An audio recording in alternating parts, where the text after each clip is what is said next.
Hello అండి. ఎలా ఉన్నారు అందరూ? నేను బాగున్నాను. మీరందరూ కూడా బాగుండాలి అని కోరుకుంటున్నాను. ఈరోజు వీడియో ఏంటంటే రోటి పచ్చడి.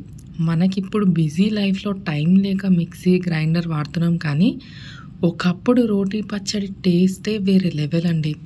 మీ ఇంట్లో గనక ఇట్లా రోలు, రోకలి వాడకుండా పక్కన పెట్టినట్టయితే వెంటనే బయటకు తీసి ఈ పచ్చడిని ఒకసారి ట్రై చేయండి. నేనిక్కడ 10-12 పచ్చిమిర్చి తీసుకున్నాను అండ్ 2 టొమాటోస్ ఇవి చిన్న చిన్నగా ఇట్లా చాప్ చేసుకొని వేసుకుందాము. పచ్చిమిర్చి మరీ స్పైసీగా లేవు కాబట్టి నేను 10-12 తీసుకున్నానండి.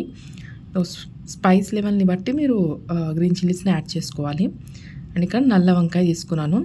ఇవి కట్ చేసి పెడితే కనుక కలర్ చేంజ్ అయిపోతాయి. సో వెంటనే ఫాస్ట్గా కట్ చేసుకొని ఫ్రై చేసేసుకోవాలి. లేదంటే కట్ చేసుకొని వాటర్లో వేసుకోవాలి. ఆ వాటర్లో కొద్దిగా సాల్ట్ యాడ్ చేసుకోవాల్సి వస్తుంది. సో ఆయిల్ ఏం మనం ఎక్కువ వేయలేదు కాబట్టి ఇవి తిప్పుకుంటూ ఫ్రై చేసుకోవాలి, లేదంటే అడుగంటుతుందన్నమాట.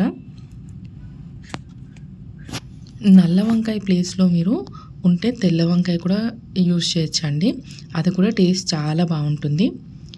1 స్పూన్ ధనియాలు, అలానే 1/2 స్పూన్ జీలకర్ర యాడ్ చేస్తున్నాను. ఈ జీలకర్ర డైజెషన్కి చాలా మంచిది.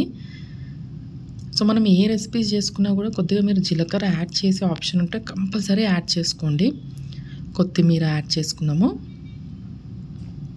సో ఇవన్నీ కూడా ఒక 2-3 మినిట్స్ అండి, అంతే. ఎక్కువ ఫ్రై అవ్వాల్సిన అవసరం కూడా ఉండదు. లాస్ట్లో నానబెట్టిన చింతపండు కొంచెం యాడ్ చేసుకోండి.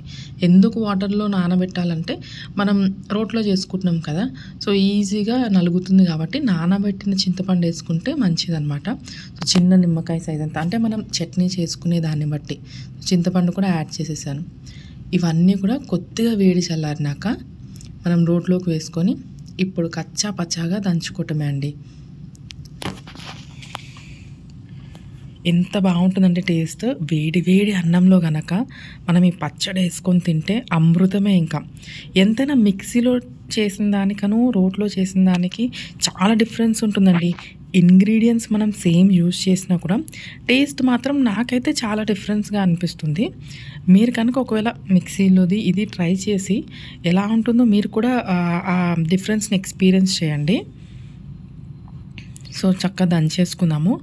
నేనైతే ఇక్కడ ఒక 3 వెల్లుల్లి యాడ్ చేసుకుంటున్నాను పచ్చివి, అండ్ పోపు వేసుకునేటప్పుడు కూడా కొద్దిగా యాడ్ చేసుకుంటాను. పచ్చివి యాడ్ చేసుకుంటుంటే తినేటప్పుడు ఆ వెల్లుల్లి ఫ్లేవర్ కూడా బాగుంటుంది. సో ఇక్కడ యాడ్ చేసుకొని దంచుకుంటున్నాను. మరీ మెత్తగా కూడా అవసరం లేదండి. మనం తింటుంటే ఆ టమాటో కానీ వంకాయ కానీ అన్నీ ఇలా తగులుతూ ఉంటాయి అన్నమాట. మరీ మిక్సీలో అయితే మనకి ఒక ప్యూరీ లాగా అయిపోతుంది. సో అలా కాకుండా ఇలా కచ్చాపచ్చాగా బాగుంటుంది. ఇక్కడ నేను లాస్ట్లో దోసకాయ ముక్కలు కూడా వేసుకుంటున్నాను అండి పచ్చివి. ఇవి తినేటప్పుడు కొద్దిగా పీసెస్ అలా తగులుతూ ఉంటే బాగుంటుందని. ఇది కంప్లీట్గా ఆప్షనల్. మీకు ఇష్టం లేకపోతే ఉత్తి వంకాయ, టమాటా, పచ్చిమిర్చితో కూడా చేసుకోవచ్చు. లేదు ఓన్లీ టమాటో ఇంకా పచ్చిమిర్చితో కూడా చేసుకోవచ్చు అండి, టమాటో పచ్చడిలాగా. దోశ, ఇడ్లీ వాటిలో కూడా చాలా బాగుంటుంది ఇది. మీరు కనుక నా వీడియో కొత్తగా చూస్తున్నట్టయితే సబ్స్క్రైబ్ చేయడం మాత్రం మర్చిపోకండి. అలానే కింద ఉన్న బెల్ ఐకాన్ కొట్టేశారనుకోండి, నేను చేసే వీడియో లేటెస్ట్ అప్డేట్స్ అన్నీ కూడా వచ్చేస్తాయి. సో ఖచ్చితంగా బెల్ ఐకాన్ కొట్టడం మర్చిపోకండి. టేస్ట్కి సరిపడా సాల్ట్ని కూడా యాడ్ చేసేసుకుంటున్నాము.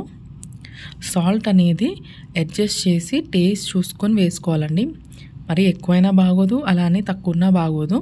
తక్కువ అయితే ఏమవుతుందంటే నిలవ ఉండదు అనమాట పచ్చడి అనేది. సో ఇలా కచ్చాపచ్చాగా దంచేసుకున్నాక మనం మంచిగా ఒక బౌల్లోకి తీసేసుకొని పోపు పెట్టేసుకుంటాం. అంతే. చూడండి, మనకు కనిపించడానికి చాలా లెందీగా ప్రాసెస్ అనిపించినా కూడా 5-10 మినిట్స్లో అయిపోయిందండి మాకైతే. కాకపోతే దంచుకోవడానికి మనకు ఓపిక, అలానే టైం కూడా ఉండాలి. ఇక్కడ మా మమ్మీ చేస్తున్నారు, అండ్ మమ్మీ వాళ్ళకు ఉన్నంత ఓపిక అయితే మన జనరేషన్కి అస్సలుకు ఉండదు. ఇంకా అప్పుడు అమ్మమ్మ వాళ్ళ కాలం అయితే ఇడ్లీ పిండి అవి కూడా రుబ్బేవాళ్ళండి. ఇప్పుడు అంత టైం కానీ, పేషెన్స్ కానీ, ఓపిక కానీ ఇప్పుడున్న వాళ్ళకి ఎవరికి ఉండట్లేదు. సో ఓకే, ఏదైతే ఏం లేండి, ఇప్పుడు మనం పోపు కూడా పెట్టేసుకుందాము. 1 టేబుల్ స్పూన్ ఆయిల్ యాడ్ చేసుకొని ఈ ఆయిల్ హీట్ అయినాక ఆవాలు, మినప్పప్పు, శనగపప్పు, మనం పోపుకి ఏవేవి యాడ్ చేసుకుంటామో అవన్నీ కూడా ఒకదాని తర్వాత ఒకటి యాడ్ చేసుకుందాము. దీంట్లో కూడా జీలకర్ర యాడ్ చేస్తున్నాను. ఒక ఎండుమిర్చి, ఇదేంటంటే మనం ఆల్రెడీ పచ్చిమిర్చి చేసాం కానీ పోపులో ఉంటే బాగుంటుందని. అలానే 4-5 వెల్లుల్లి, కరివేపాకు. అండ్ మెయిన్ థింగ్ దీంట్లో ఇంగువ అండి.